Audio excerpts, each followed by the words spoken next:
introduce the webinar where we've just started Beyond 60 Minutes, Building Back Better, and our RMI's Senior Director of the Islands Energy Program, Justin Locke, is introducing our speakers and queuing up the subject that we are going to hear about today through a dialogue.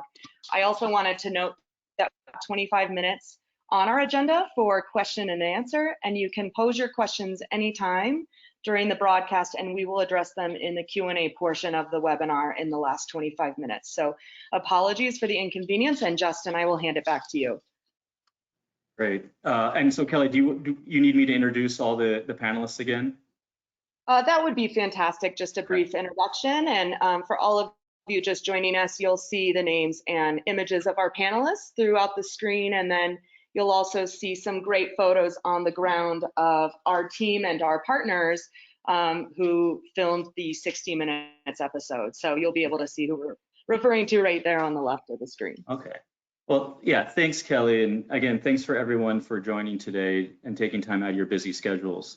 As Kelly mentioned, this segment is really a follow-on from the 60 Minutes segment that aired last Sunday.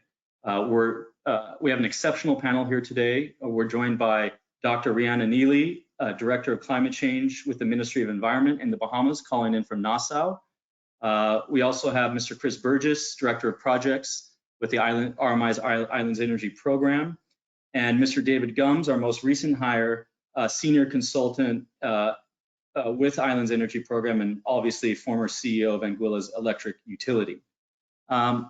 Just to frame the conversation, we started the 60 Minutes segment focused around the fact that the Bahamas electricity system was completely destroyed after Hurricane Dorian.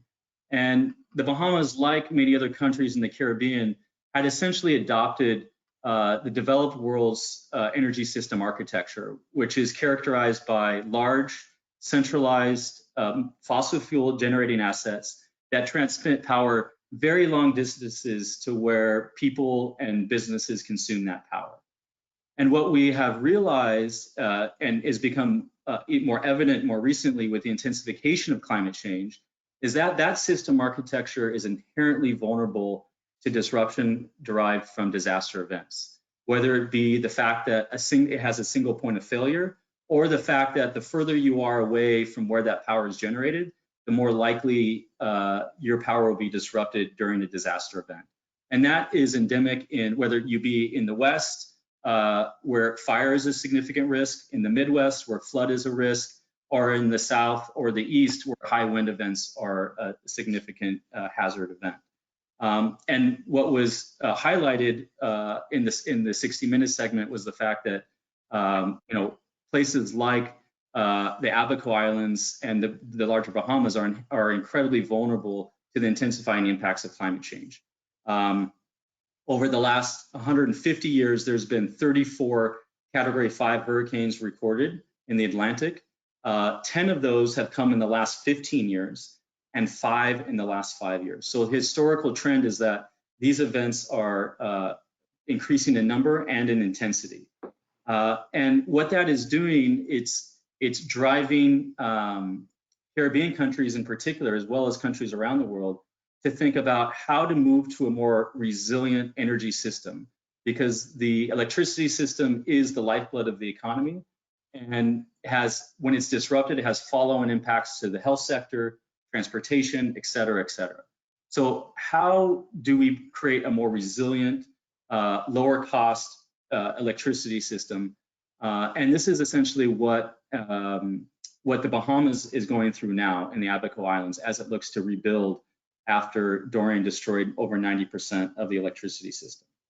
So for our first question, I want to hand it over to Dr. Neely, who's going to talk about what the Bahamas renewable energy vision is, some of the progress that's been made, and just provide a little bit more details to what the Prime Minister provided during the 60 Minutes segment.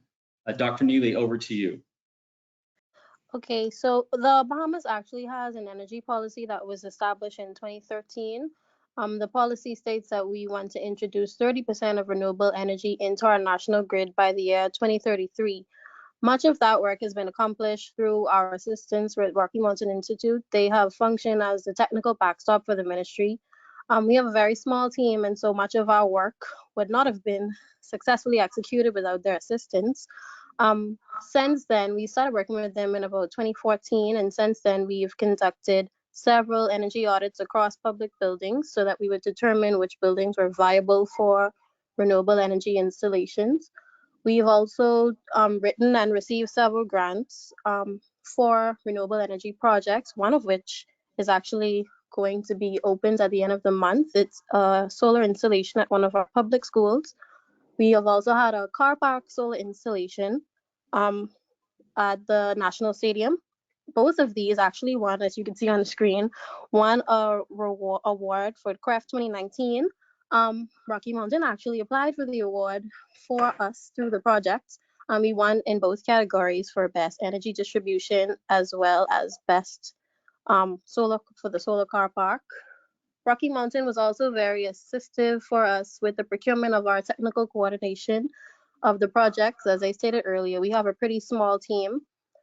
We don't have much technical capabilities internally, so we rely heavily on Rocky Mountain for that portion of our renewable energy projects.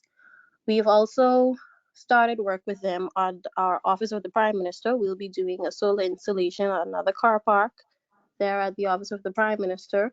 And we're also happy to announce that they have started the pro bono work in Abaco. Right after the storm, they were one of the first on the ground, assisting us with getting the renewable energy out there so that critical facilities would be able to bounce back. To improve resiliency, we also wanted to increase the amount of critical facilities across the Bahamas and not just the impacted islands like Abaco and Grand Bahama. We also plan to do those in Nassau as well.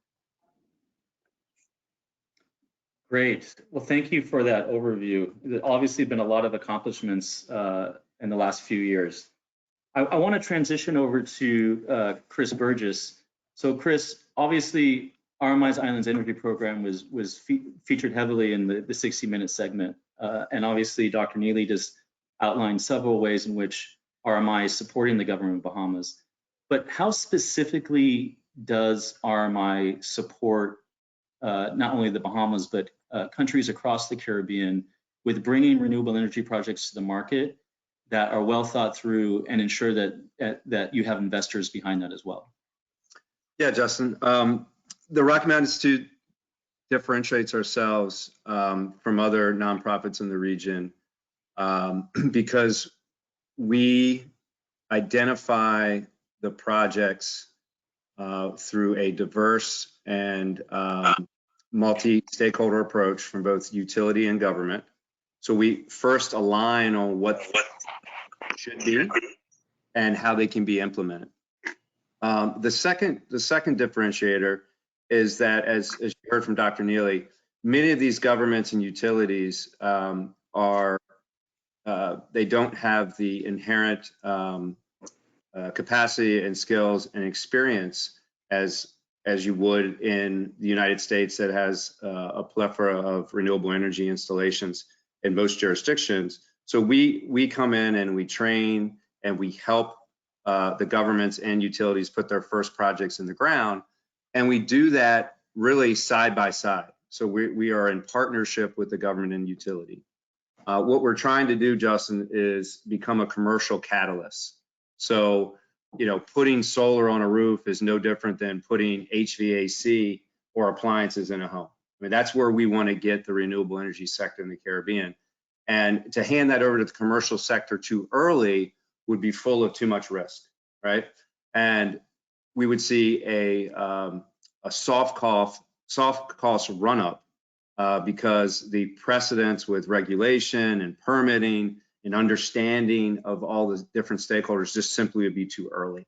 So you're not displacing the private sector involvement, you're actually creating the conducive environment for them to thrive. Exactly. Actually, we're trying to create a marketplace of which they can implement successfully. Great. And have you seen, with the private sector, have you seen them come in a way that is comparable to the prices that we see here in the United States and in Europe, or is the market still volatile in terms of leading to a higher cost of whether higher cost of capital or higher return on investment because of that risk. Yeah, it's funny. You know, some of the sole source offers that we've seen in the region are just right at diesel cost, if not maybe a little bit cheaper. But if Rocky Mountain Institute is involved and we have the full partnership of the utility and the government, as we do in the Bahamas, St. Lucia, St. Vincent, BVI, USVI, et cetera, we actually see 20 to 40% cheaper cost because it's de-risked. There's a level of trust and professionalism that is there with the request for qualifications and the request for proposals. And we basically bled out all the risks that you would have for permitting and import and customs and all those things that really drive the contingency costs up in bids. So to answer your question, we had a project in St. Lucia back in 2016 that was about $1.75 a watt, which was the same price we were getting for commercial scale solar farms in Maryland at the time, which is pretty remarkable. Wow. Right. Well, thanks, Chris, for talking about at least how RMI works on the commercial side in terms of shaping the renewable energy markets so the private sector can thrive.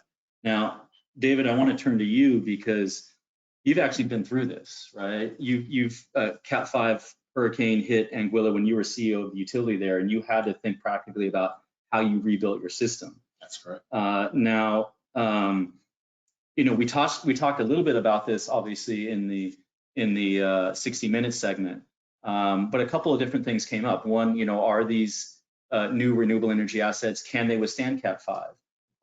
How does the system architecture, through decentralizing these assets, how does that really build resiliency? And then there was another point that was made during the segment that, you know, everything needs to be underground, right? So is that really a practical solution? So maybe if you can speak from your direct experience in Anguilla after the hurricanes, how you treated this and you know, how this is actually being applied now in Apico. Sure. Thank you, Justin. Happy to be part of this discussion because, you know, coming out of Hurricane Irma in 2017, as CEO of the utility, the first thing that you have to do is, one, return power, because that's everybody's focus. Two, you have to figure out how to return it in a way that doesn't result in the same outcome should another Cat 5 come through. And that one takes considerable amount of thought and planning and focus. And usually during a rebuild, you don't have time to do so. So one of the key and critical things after coming out of hiding, of many hours of hiding and bunkering down from the hurricane, you come out and, you know, it's just a great sense of destruction throughout the island. The grid is impacted throughout the island, but particularly some parts of the island are impacted more. And if I take this in a stage approach, you know, the first thing that we had to do was rebuild the overhead system. Now, one of the critical things in doing so, there were some parts of the island where the system didn't go down. And I saw the same thing happen in Apico underground. When we were there were parts of the island that were still in pretty good shape for the overhead grid. And that essentially falls in line with what the best practices are today, which is if we have a microgrid system or a distributed system, what we can do is basically put critical assets that are in different locations across the island that can basically generate electricity directly to those assets or within close proximity. So that reduces the risk tremendously. So, you know, currently the new designs is to do that microgrid system. Now, particularly on how those systems are built, it's very critical that we do it in a way that's, you know, more resilient than we used to in the past. Unfortunately, our experience in Anguilla with the first design of our solar farm that existed at the time, the 1 megawatt solar farm, we practically lost 100% of that solar farm because it was designed for a category 3 hurricane. We had a category 5, and if you ask me, I'd say more like a category 7 if it existed. So when we look at the design, it was very critical for us to, figure out how we can do it better. We didn't have the time to focus on it. And clearly we turned to people who did. And we had gotten in connection with, actually Chris was our point of contact with the Rocky Mountain Institute.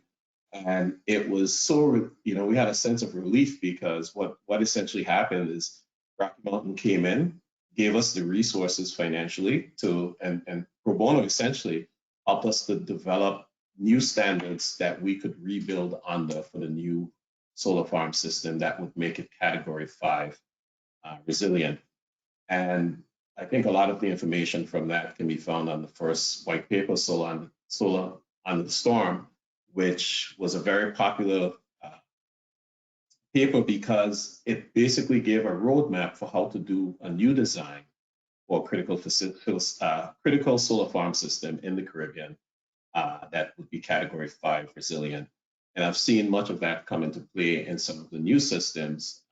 Ragged Island in Bahamas, for example, is Category 5 resilient.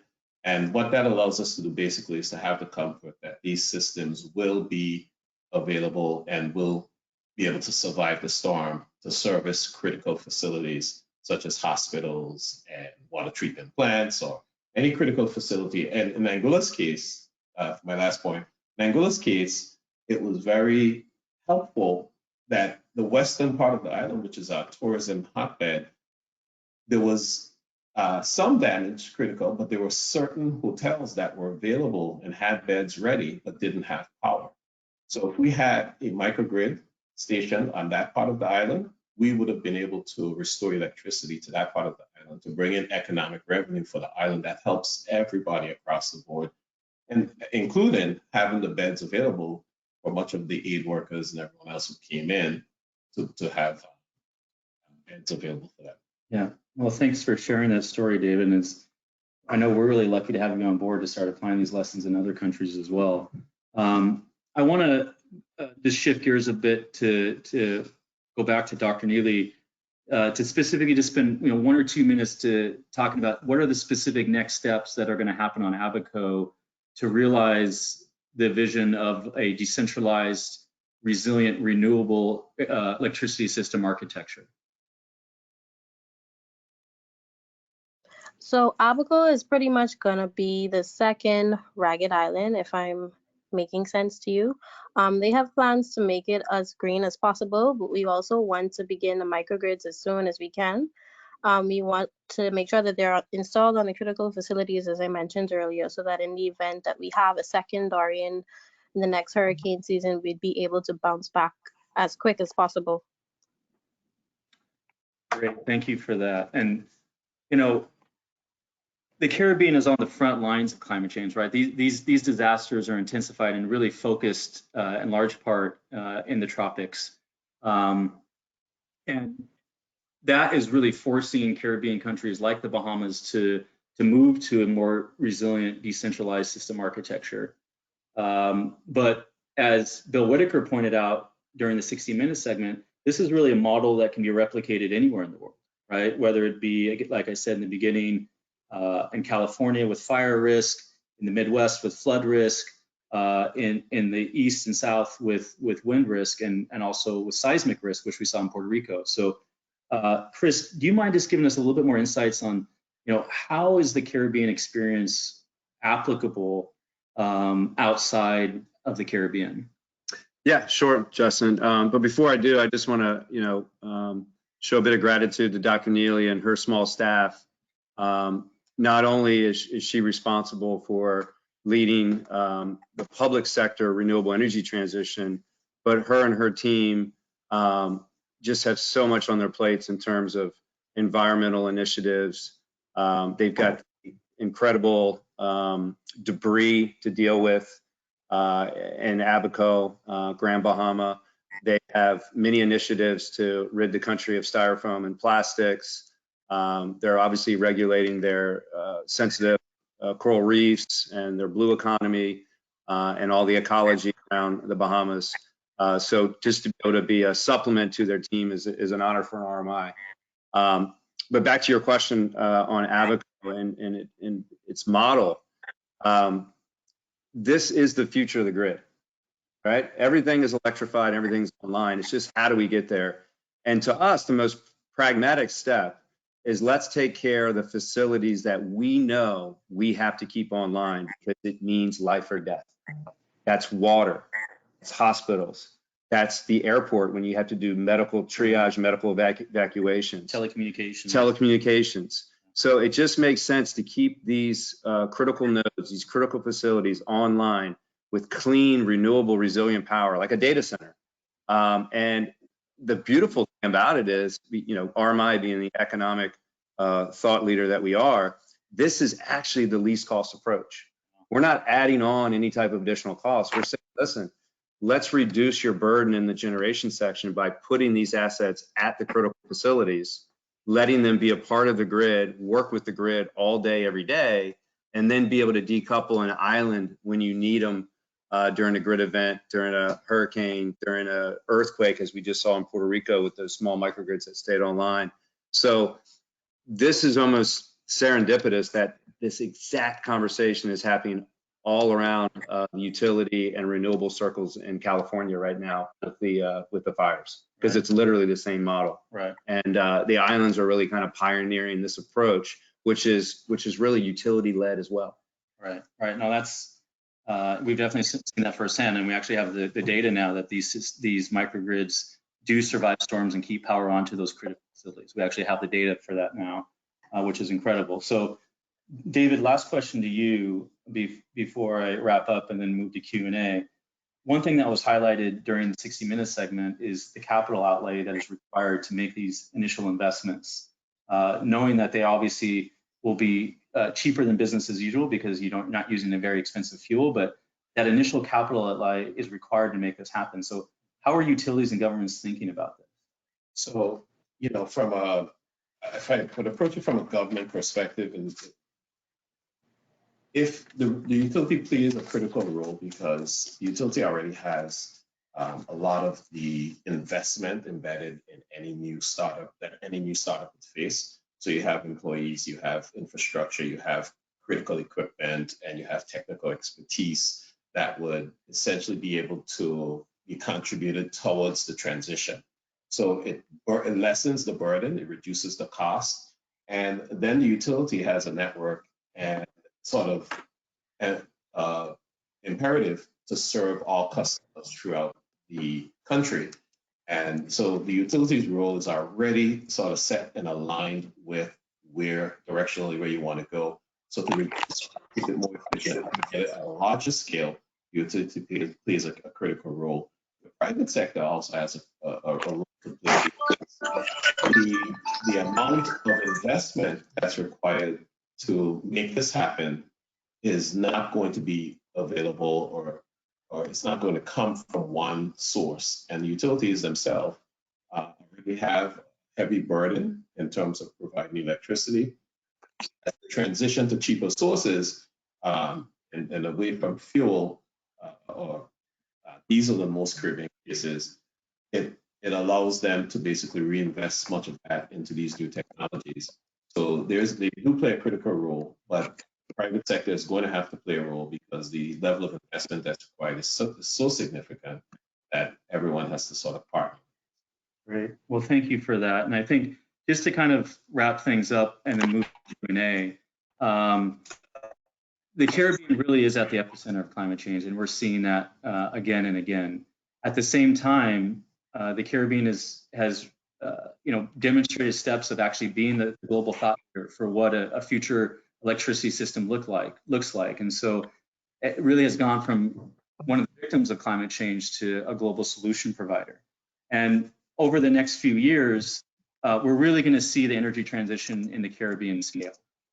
Currently in Rocky Mountain Institute's project pipeline, we have over $1 billion worth of renewable energy projects that will be coming to the market within the next few years.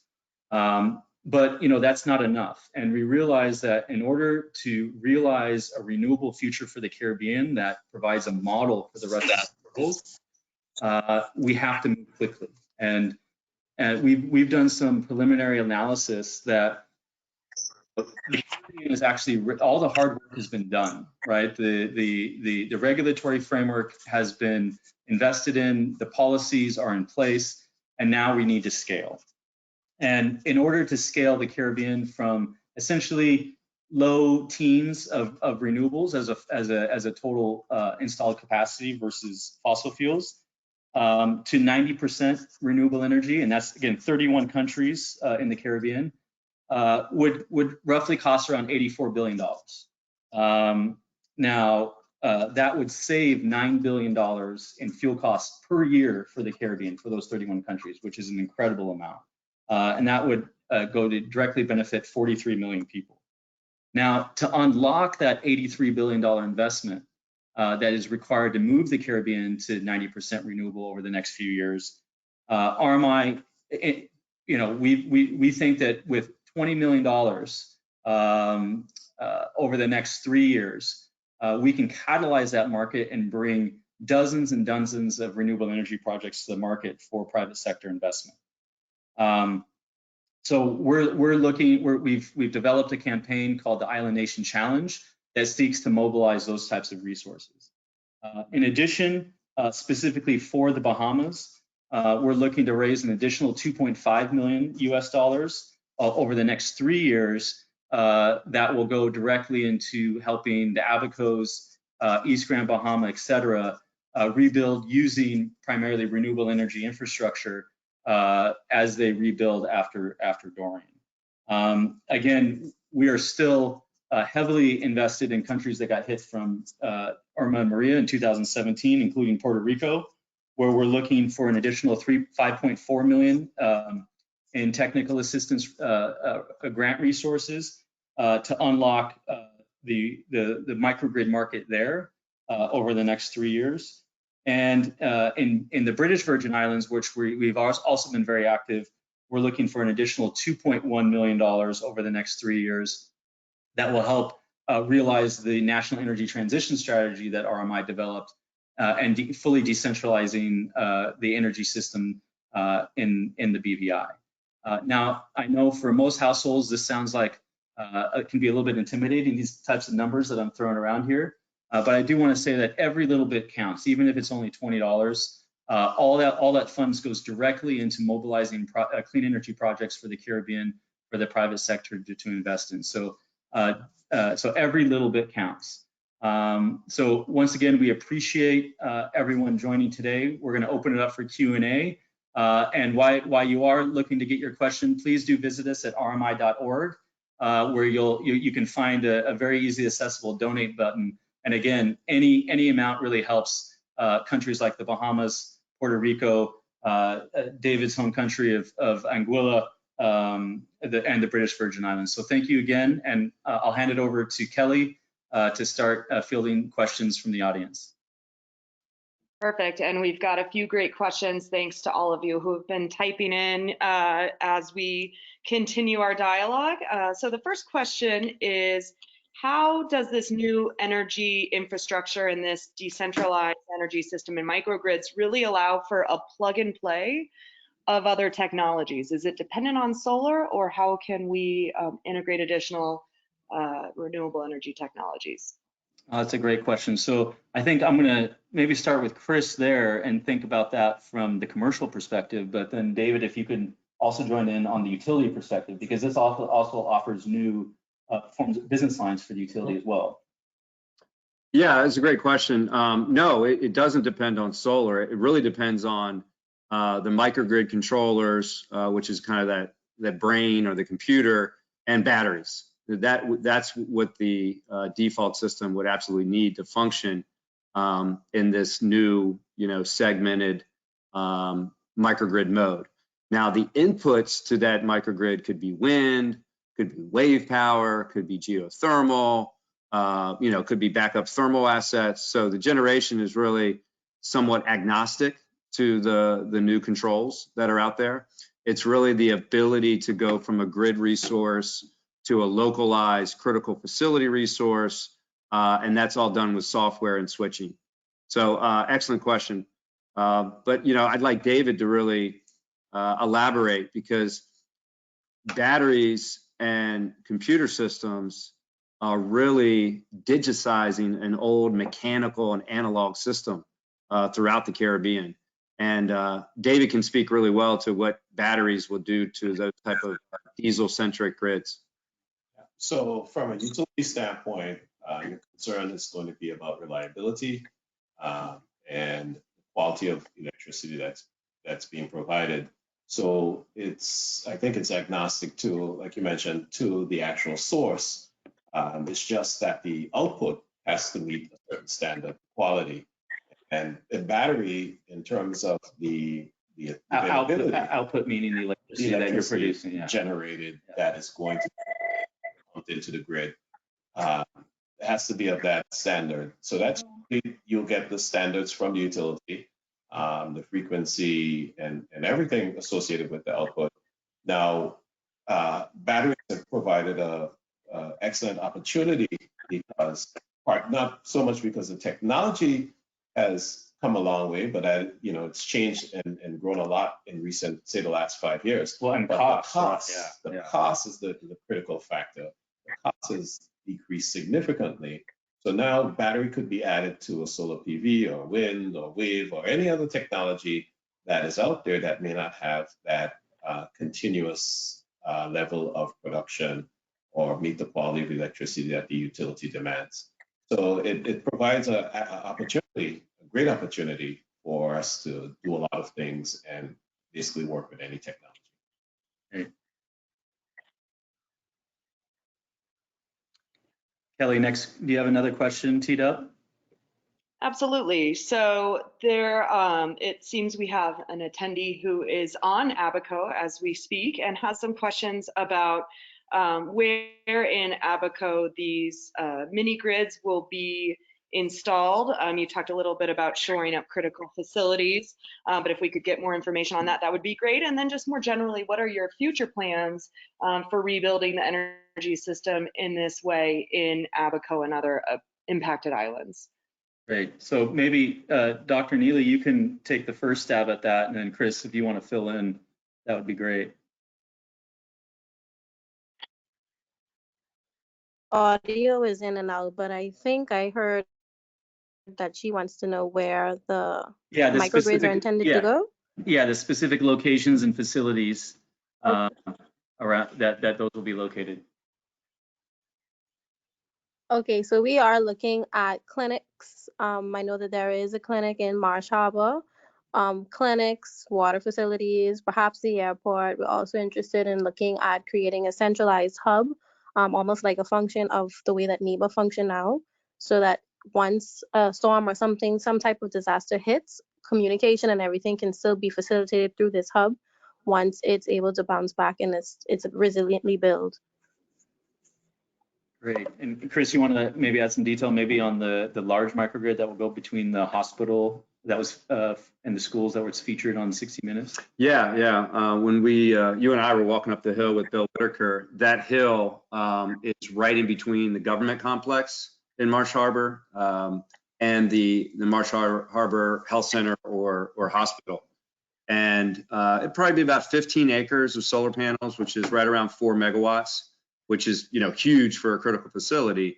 But keep in mind, this is going to be a grid asset. So that 4 megawatts plus an equal amount, if not more, battery will be a BPL asset that'll work all day, every day with the grid, and then be able to island off and decouple and just run those two facilities for days and weeks and months, really without any diesel backup. So there'll be plenty of resilient renewable power there for those two facilities.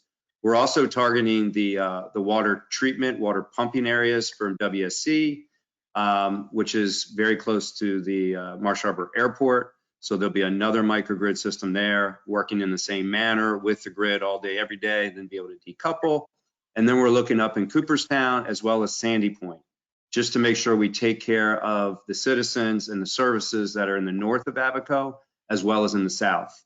So you're starting to paint a picture of, okay, wow, you're actually diversifying and distributing your assets throughout the island. So you're obviously more prepared for disasters, no matter which direction they come in from. Well, and I think what's so interesting about that too is that you just named how many different projects, right? And so what you're getting there is you're getting scale by aggregating multiple projects into ideally a single open procurement process. You know, what is that? How is that part of the strategy, and what does that do for the commercial investment that will happen? Absolutely, it's 100% part of the strategy. Not only is it the ideal architecture for the utility to be able to manage the grid in a very responsible, resilient, and least cost approach. The scale of 6+ megawatts with over 12 megawatt hours of storage really gets you over the threshold to get those California prices, right? You get those multiple megawatts involved. It's big money up front, but the cost per watt or the cost per kilowatt comes way down. Right. And that's been one of the challenges in the Caribbean is scale. That's right. That's exactly right. Doing a 250 kW system where you got to mobilize from overseas, the cost is going to be really high on a cost per watt basis. Right. But you take that like Angela Rainford did in Jamaica. She got her capital together and did the largest installation of CARICOM, which is about 50 megawatts of solar. And they got that at a price of about 8 cents per kilowatt hour for Jamaica Power. So that was underscored by scale, to your point. Right. Kelly, do you have another great question for us? We do, yeah. One question came in about how do you plan on generating enough or substantial amounts of power at critical points or critical facilities that use a lot of energy and just require more. And it strikes me that you could probably speak to the solar installation that powered the stadium and what that experience was like during Hurricane Dorian. Sure. Maybe I'll start with David just to talk from the utility perspective about how these assets are strategically utilized, and then Chris can speak directly to the 1 megawatt solar canopy that was featured in the 60-minute segment. So one of the key things I think to recognize is that although we're talking about having these critical facilities powered during an event or storm or emergency situation, on a day-to-day basis, these facilities also provide a great resource for the utility to help it control, balance its load. So you may have voltage drops when you have a transmission line going for 50 miles from the generation source. The utility so explain for those of us who are not electrical engineers, when you say balancing your load, I mean, what do you specifically so if I were to describe the situation in Anguilla, actually most of the Caribbean islands, there's usually only about, in Abaco in particular, there's one generation source, and you will have your transmission system going for maybe 50 miles in either direction from that source. Right. Well, you may start at a particular voltage, and let's say it's 66 kilovolts. That voltage has to be transmitted through a substation system that gets it to 50 miles down the road. Well, that you have energy losses that happen. You have a whole host of things that happen along the way. But even on the distributed system, when you step that down, and depending on the load on the other side of that system, the level of the load, you can have drops in the voltage that happens along the way. It damages people's equipment. In a hotel facility, you don't want dips in your power because besides the damage, it's embarrassing. Right. You have high level of tourism. And in North America, I mean, this is an interconnected grid that can always buy and sell power between different states. Exactly right. Whereas on an island, exactly right. you're literally and figuratively on an island. I mean, you have to, whatever you produce there has to be distributed. Right. So it's definitely an art and a science. Right. So in the US, it's managed, like you said, because it's all interconnected. So one utility feeds another, and they do offsets, and they send each other bills and so forth. In the Caribbean, you have one utility and typically one generating plant, and that plant basically can't offset. Well, these distributed systems, microgrid systems, allows the battery resources allow the utility to draw on that power. And here's a good example. If there was a particular outage on a given day caused by a car accident that took down the transmission line, this system can be decoupled immediately and power continues uninterrupted to that government building, to that airport, or to that water treatment plant. So that's the continuous resource that it provides the utility, and it helps it to balance its load and its power. You can do things like in terms of the dispatch of generators. I mean, this has come a long way. There's so many little things you can do to help the utility save on its costs and managing the dispatch of its generators. I mean, there are times when you can avoid putting on an additional generator if you have all this energy stored in a battery system 50 miles away. Right. So beyond that, so when it comes to a catastrophic event, decoupling the system immediately, where it's sized properly, and typically you oversize it. So if the facility requires 500 kilowatts of continuous power, this battery system can be sized at 1 megawatt with 12 megawatt hours. However you balance it or scale it or size it, you can size it basically to meet your needs and your demands. In particular, in one of the Abaco systems that is being proposed, that facility will not, will power those particular facilities, like the government building and the hospital, for days and weeks. Great. And to Kelly's point, Chris, can you just give just a very quick synopsis of the 1 megawatt solar canopy and how that decoupled from the grid on Nassau when it got brushed by Dorian? Yeah. So Nassau actually lost power during Dorian, even though they didn't get hit with the Cat 5 winds. They still had Cat 1, they got the outer bands. Cat 2. Yeah, they got the outer bands. And we have the data from the system that the Category 5 canopy stayed online and was able to feed power into the grid. BPL was able to manage that as a generation source for a few of the circuits in downtown Nassau. So that's just a small, it's a data point. It's a data point. It's a small example of how the future energy system is going to work. Back to really quickly David's point on transmission losses. Wilson City, for the folks on Abaco or dialing in, is some 20 plus miles, 25 miles from Marsh Harbor. There was another power station in Marsh Harbor that got flooded. Right. Its only purpose in life was to bring the voltage up from Wilson City to make it actually consumable to the houses and the businesses. So it actually didn't provide any real power. It just provided voltage support. But guess what it was doing the whole time? Burning diesel. Right. So now you get to replace that power station with huge batteries at the hospital, at the government complex, at the airport, at high ground. So you're not at high ground, not at 0 meters above sea level, right next to the water. That's right. That replaced that full function in a clean, resilient way. Right. That's great. Kelly, back to you for another question. Yeah, definitely. So this one is more around the role that individual customers can play in this transition, and how we've seen strong solar growth in areas like Puerto Rico and other islands who have used net energy metering or other forms of incentives or low-cost financing for individuals or businesses. Does the Bahamas have the same plans to empower the individual, and what resources are available for your average citizen to really play a role in this transition that is happening? Yeah, I can take the first part of that, and then maybe Dr. Neely can kind of come in from the Bahamian perspective.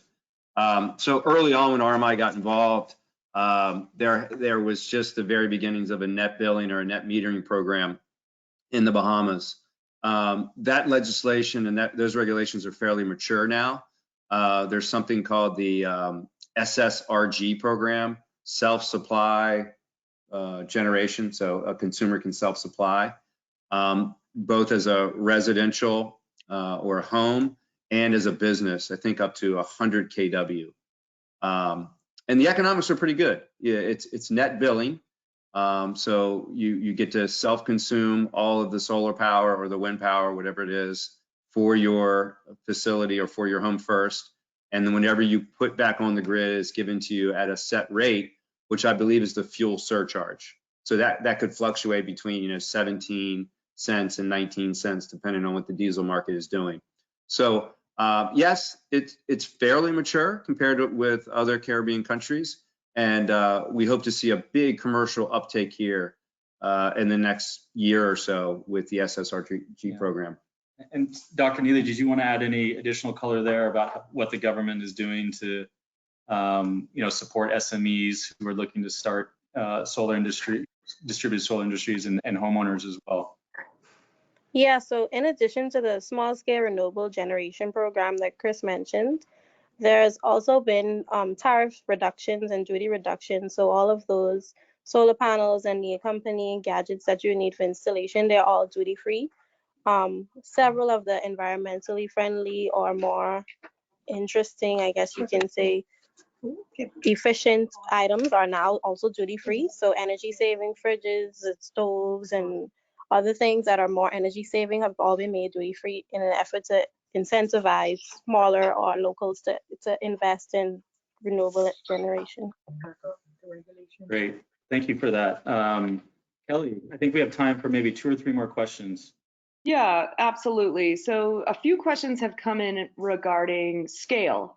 One is around cost and whether what we've learned in the Bahamas and the Caribbean more generally can be cost effective when transferred to other islands, or maybe other, we can call them islanded economies, that have not suffered the catastrophic effects of a Category 5 hurricane, but may in the future. Does it really take a disaster like this to make this cost effective? And then I would say the second part of that question is, what have we learned here that can scale quickly to other countries that are vulnerable to severe natural disasters in general, whether it's fire, whether it's flood, whether it's hurricane? Yeah, I might start with the first one and then hand it off to Chris and David to add some color on how this is applicable to other geographies.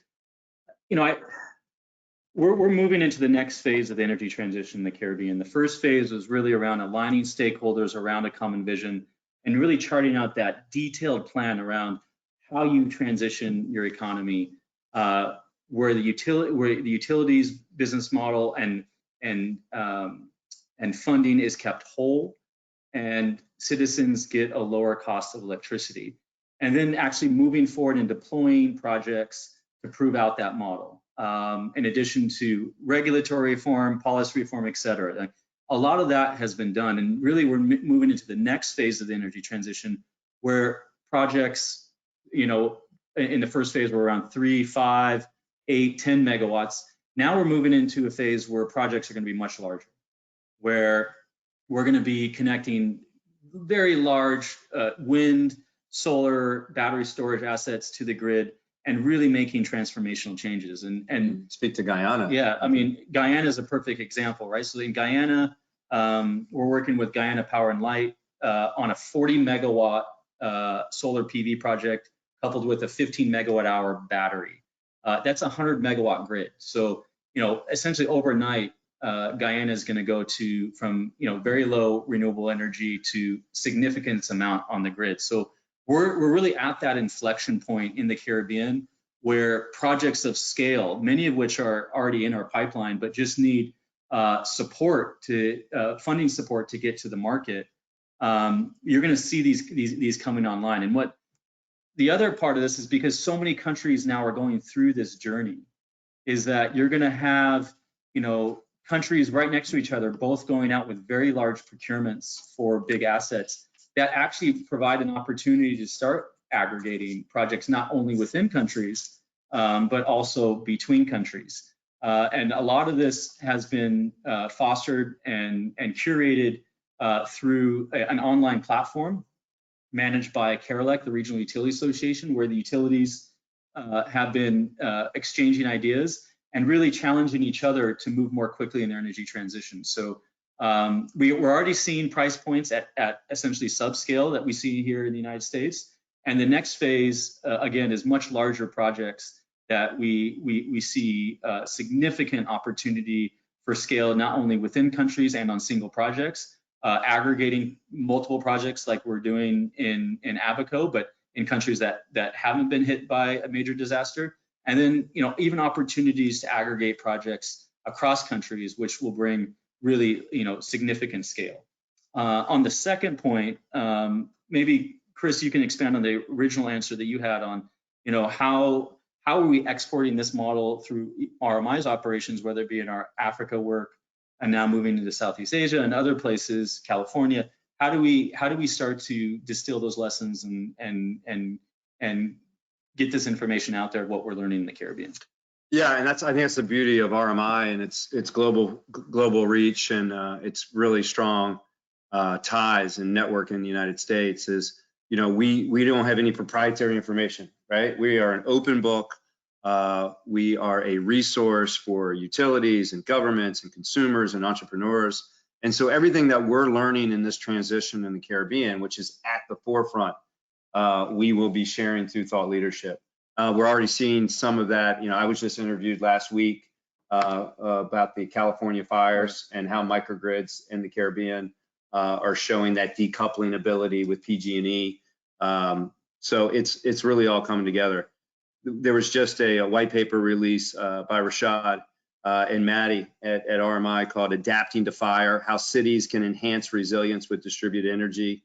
And that comes on the heels of obviously the driest February in history or something like that in California. So the fire season doesn't seem like it'll go away. Yeah. I just think that between the scale that we're seeing, the price reductions that are happening, that a nonprofit has to be at the forefront, because a commercial entity would have business interests to change regulations, right? A commercial entity would have business, would be partial to business with the government, whereas a nonprofit, we're agnostic to brands, we're agnostic to technology. We are just really dedicated to the energy transition. And the customer. And benefiting the customer. And the customer, right? I mean, just think about Guyana. They have 100% fuel pass-through, just like all the other utilities in the Caribbean.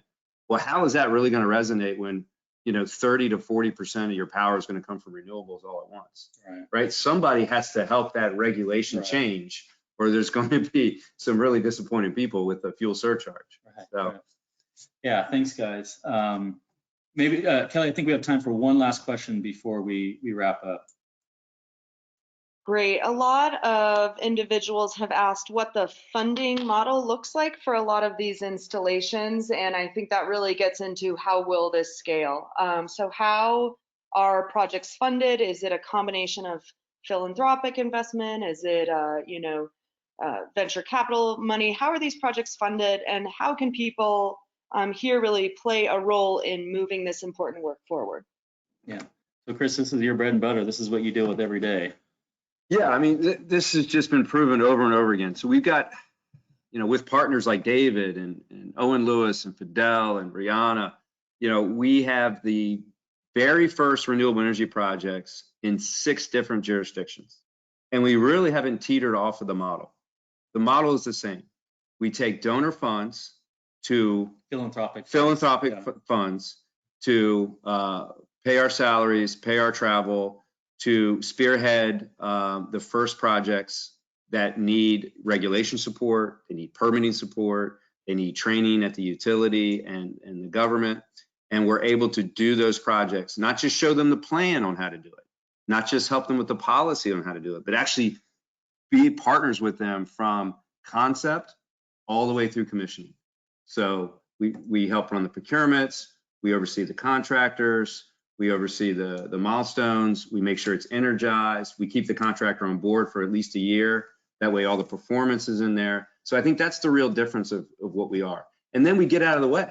Right. After those first projects, where it's the first microgrid or first solar the private sector falls in. We want the private sector to follow suit. But there's also the use of philanthropic resources in the early stage of the project development. That is the most high risk component that we use philanthropic resources for, but that we can also recoup later on in the project, right? Yeah, that's right. To basically as a revolving fund. That's right. Yeah, that's you're speaking to the geotechnical studies for the foundation, the interconnection studies for the grid, the survey, the topo, making sure that we're not topography map. yeah, topography map, making sure that we're not putting this in an environmentally sensitive area, a habitat for endangered species, all that type of thing. We're investing those philanthropic resources into that, understanding those things, and then through a competitive open procurement process, giving that information to the private sector, to bidders, who then, because they have that information, are able to make a much more accurate and competitive bid because they have that information. Exactly. And through all those projects, we have not once, had the 10 cup out for capital expenditure. Right. We haven't needed project funds because there are local banks. Right. Capital's not the problem. There are utilities with balance sheet. Yeah. Capital is not the problem for these projects because they save the utility so much money, or they save the consumer so much money. It's the bankability. It's pre-procurement. It's pre-procurement. It's getting there. It's identification, de-risking, and preparation. Right. And then, as we said, that investment in those projects, we can often recoup a significant amount of that, and then that can be invested into the next project. Yeah, that's how we're going to get the scalability to continue. Yeah, great.